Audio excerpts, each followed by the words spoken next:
I recently watched this video talking about how people can save $10,000 even on a low income. Is that even possible? By the end of this video, you'll find out if Fuanyi's 5-step formula actually works. But you know what? Here's why you could fail to save even if you have a 6-figure income. When you have no system, money just flows in and out. So of course it's gonna lead to 404, savings not found. And there's a line that Fuanyi says in her video, people who get ahead financially are not always the ones that make the most money. They're the ones that have a system that works no matter what paycheck amount they have. And you'll see why this matters so much later on. Like for example, $10,000 over 24 months is $416 every single month and $208 every paycheck.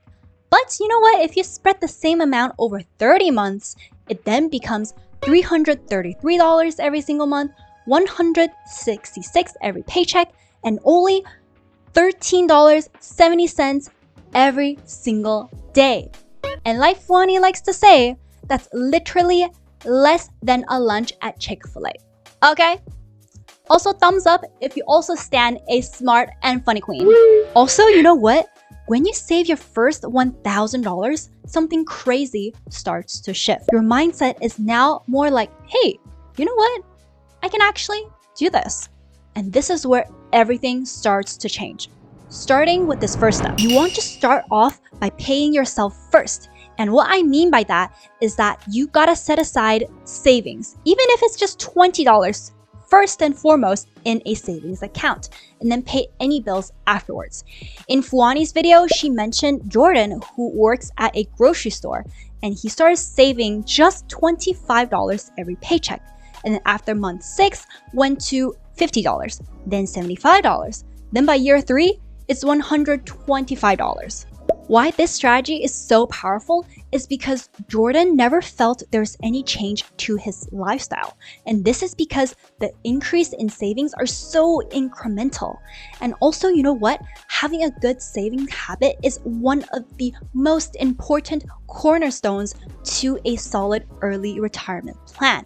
So subscribe for more weekly videos to help you retire in 10 to 15 years and say bye Felicia to Monday blues and hi Patricia to Monday naps. Hongshu, am I right? Here's another technique that I want to add on top of it to make this process even more powerful. And this is what actually helped early retiree Regine save more than $53,000 every year. So the secret is to track all of your expenses for around 1 to 3 months before deciding where to cut, because everything that can be tracked can be improved. And Regine found 3 big wealth killers in his budget, which are childcare, housing, and transportation.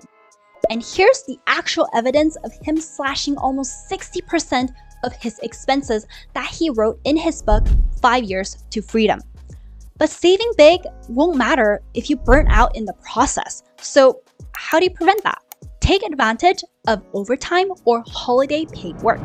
For example, Lisa made an extra $2,500 in 6 months working in retail just by covering the shifts that her coworkers called out on.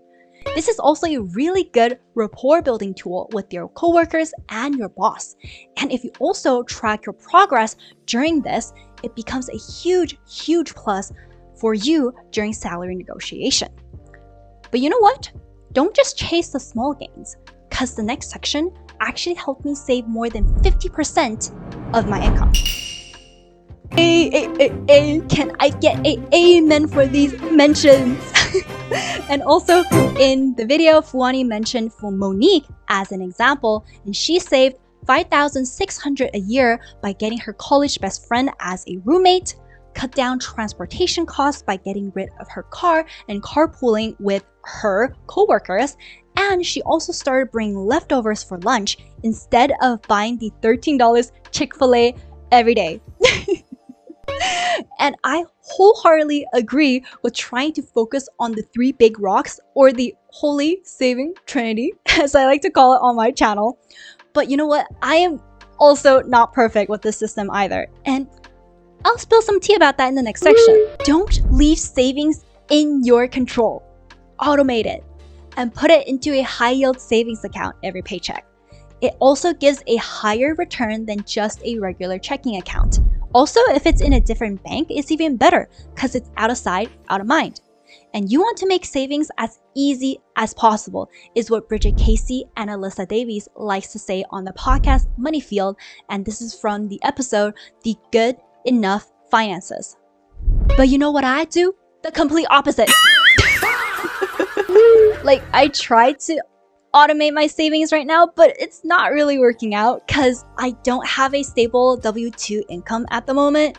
So yeah, right now I'm still transferring all of my savings and investments and spendings into all of my different accounts by hand every month. Like a cave woman. You're fine. You know what else I want to tell that cave woman, anxiety prone part of me? This piece of advice from Paula Patch, which says, low income is temporary. She recommended 3 ways of increasing your income by at least 30%. The first one is gig economy. Think DoorDash or Uber. The pro is that the money can come in quickly, but the con is that there's always a very low income ceiling. So like how much maximum you can earn from these jobs. The second one is getting higher education. The pro is that you can increase your salary by 20, 30, maybe even 50%. But the con is that you might have to pay out of pocket if your company doesn't cover the education cost. The third one is Paula's favorite, which is starting a side hustle. Because the income ceiling for this one is almost infinite.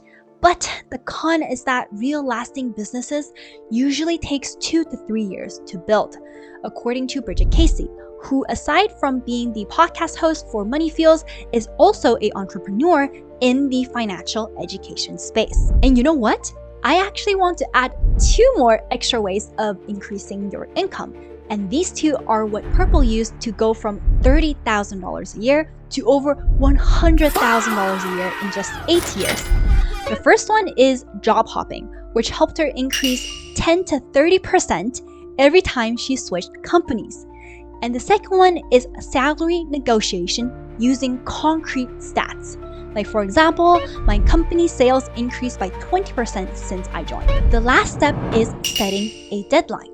But this is where most people mess up. So let me explain how you can avoid that. Fuanyi asks a very, very important question in her video. You say you want to save 10K someday, but when is this someday? So instead, what you want to say is that I'm hitting 10K by June 2028. This is great because now your brain can go into goal setting mode.